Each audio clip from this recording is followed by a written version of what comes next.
What's up, ladies and gents, and welcome back to Forza Horizon 4. We are back with another festival playlist, this time in the spring season.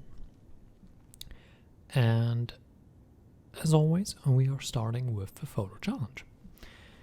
First one says take a photo of your car with a Broadway windmill. Unfortunately, we can pick whichever car we like, so I picked one as always that I like to photograph. In this case with Zenvo. And I'd say we take a picture.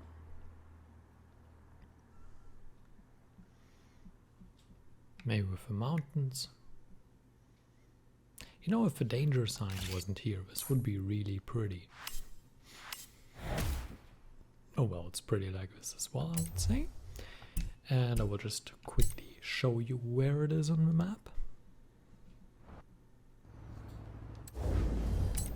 So it's right at the bottom, fairly centric. You have an influence board down here, you have a windmill, beauty spot here, you have the danger sign here, so it's pretty hard to miss. It's right next to a Colossus if you have it. And it's one of the first danger signs as well, the one you also jump through with the stunt driver story. So you should be able to find it, and we will see each other with the weekly Forzathon challenges.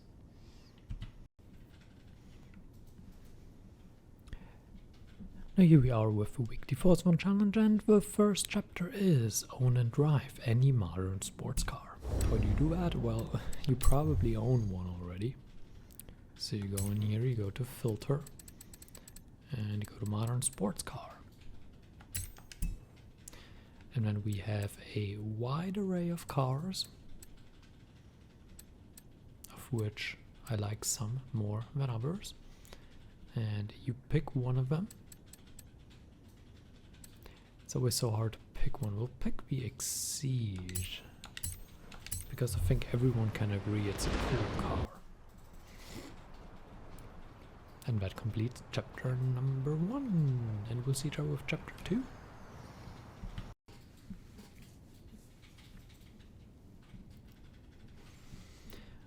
Alright, for chapter 2, this took a while.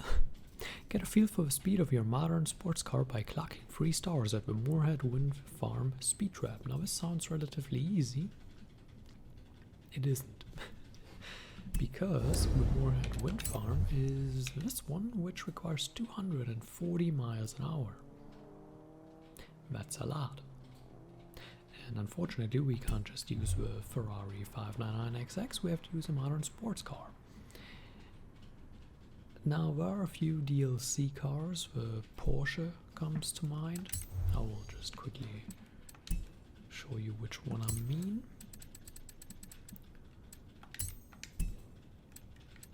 This one, which is probably the best car suited for it.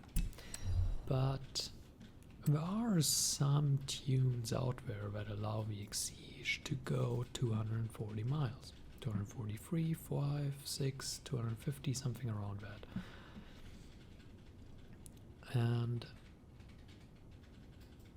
first off, before we do anything else, there are a few things that I would like to address. First of all, turn on Horizon Live, or make sure before you do it you switch between Horizon Live and Horizon Solo so that the traffic is gone. Secondly, if there is traffic, make sure you have rewind on while playing in Horizon Live. Because when you do hit a car, you can just rewind, it puts you back, but the car is pushed out of the way. So that's a little bit of a trick you can use. And then start on this side and make sure you have a long runway, because 240 is a lot. And we are now going to try and see if we can do it.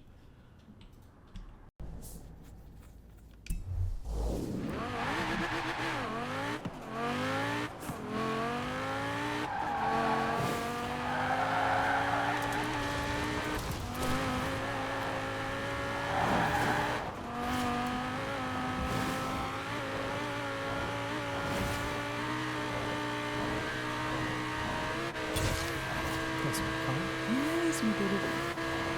We did it. We're 40.1.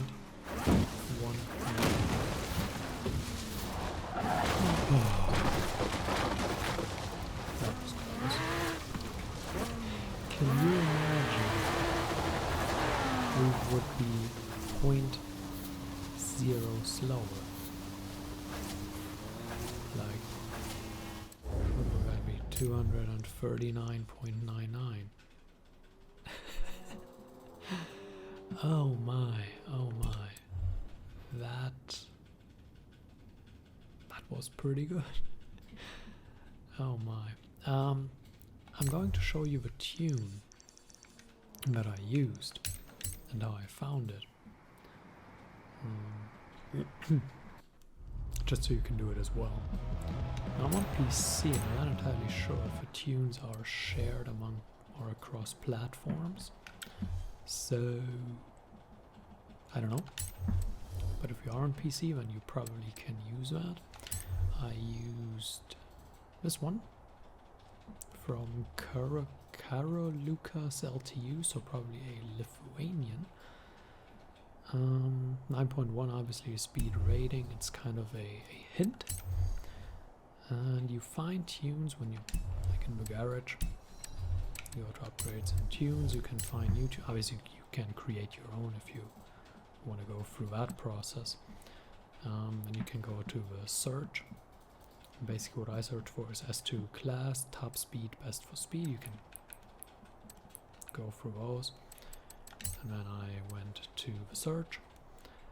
And then you pretty much go for the ones that have a speed rating of 9.1. You should find the one that I showed you. I think that's a pretty good one.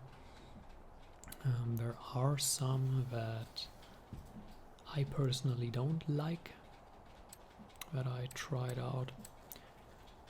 While they do have a speed, they didn't have the handling required or the acceleration required or whatever it is. And yeah, that's just the tune I used. I hope you can make use of it as well. And well, we'll see each other with the next challenge. And then we have earn an air skill and a pass skill at the same time to earn an airborne pass skill while raising your modern sports car. We can do that, I would say. Now the easiest race in which you can do that is Radar cross-country circuit one. Obviously there are other ones where you can do that. Anything where you can reasonably jump is suited. If you find a different one, I like this one best. You can just choose custom events. We can do, we need an anything goes one. This one is fine, anything goes. And then obviously we choose our Exige.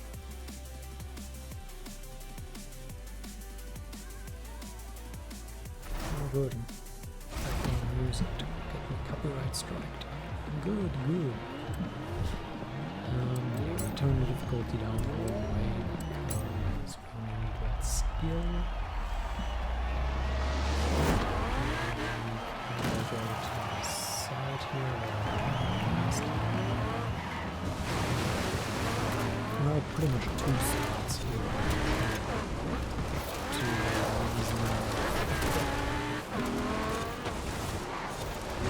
Now comes Forza.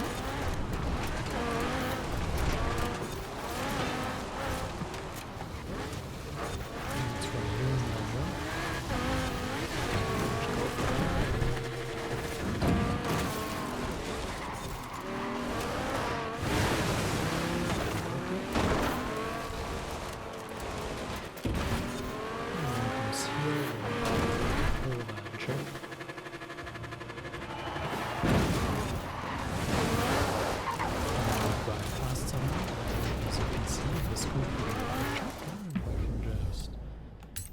Quit the event now because we don't need to finish that race, but that should have completed chapter number 3. We are just going to quickly backtrack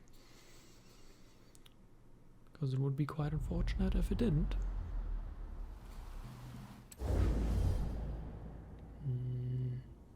There it is. Yes. Sweet. And that brings us to chapter number 4, Paddock Pass. Make a name for yourself by achieving 2 podium finishes in road racing series events with your modern sports car. Now I'm not going to show that. Obviously 2 podium finishes, get a top 3 in Road Racing Series events. Those are the blue ones. So you go to them, you drive 2 of them, you finish top 3, that should be reasonably doable. It doesn't matter which tune you use for the car, which difficulty, whatever, it must be your modern sports car, and it must be a Road Racing Series event. That's all that matters. And we'll see each other once we have completed that with the danger sign. And here we are with the danger sign. It's the Hilltop Vista one, which is like in the middle of nowhere here. There's a path leading from down here through the landscape, and we are using the rally fighter, and we'll see how well we can do. Start a little bit behind. I think it's an influence sign.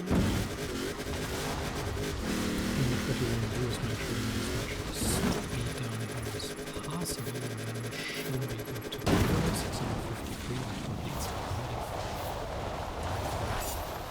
The great thing about the rally fighter is how quickly it can be used. You just need to make sure you get a pretty clean drive towards it.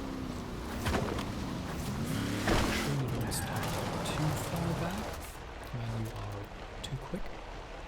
And you might jump all over the place before you even get there. So be careful there, and we'll see each other with a speed trap, I think.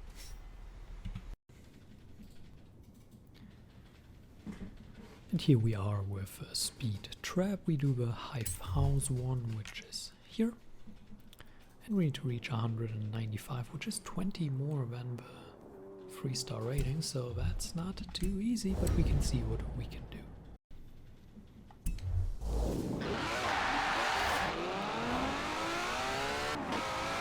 And we have a pretty good run.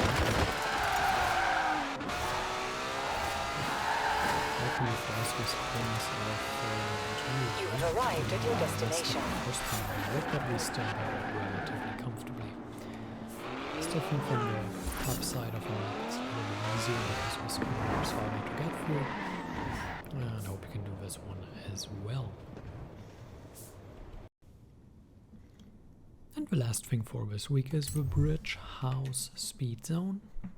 We need to reach 110 miles an hour, which should be fairly doable. Let's see what we can do. So, obviously a little right because carrying some speed is going to the right, and now that bridge at the start is tricky. We need to pick up speed along here to... You have arrived at your destination.